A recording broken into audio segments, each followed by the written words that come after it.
పవన్ మాట వింటేనే జగన్ కు ఆంధ్రప్రదేశ్ రాష్ట్రంలో అధికార కోసం తహతహలాడుతున్న జగన్ పరిస్థితి మూలిగే నక్క మీద తాటిపండు పడ్డట్టయింది. ప్రస్తుతం ఆంధ్ర రాష్ట్రంలో ప్రధాన ప్రతిపక్ష నాయకుడిగా వ్యవహరిస్తున్న జగన్ బాబుపై విమర్శనాస్త్రాలను ఎక్కుపెడుతూ వస్తున్నారు. అయితే ఎలాగైనా 2019 అసెంబ్లీ ఎన్నికల్లో అధికారమే లక్ష్యంగా పావులు కదుపుతున్న జగన్ కు పవన్ చెక్కు పెట్టేలా కనపడుతుంది. ఇప్పుడు ఎక్కడ చూసినా ఎవరిని కదిలించినా పవన్ గురించే మాట్లాడుకుంటున్నందున పవన్ కి దక్కున్న క్రేజ్ ని చూసి జగన్ లోపల మదన పడుతున్నట్లు తెలుస్తుంది. వచ్చే అసెంబ్లీ ఎన్నికల్లో అధికారం సంగతి దేవుడెరుగు. కనీసం ఇప్పుడున్న ప్రధాన ప్రతిపక్ష నేత పదవి అయినా దక్కుతుందా లేదా అని జగన్ లోపల తెగ బాధపడుతున్నారట.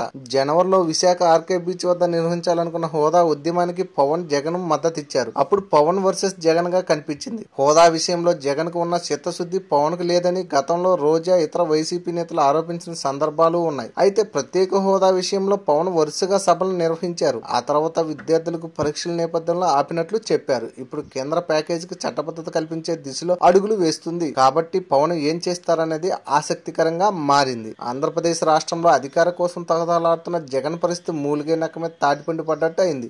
జగన్ లోపల తెగ బాధపడుతున్నాడు. For more videos, please subscribe our channel.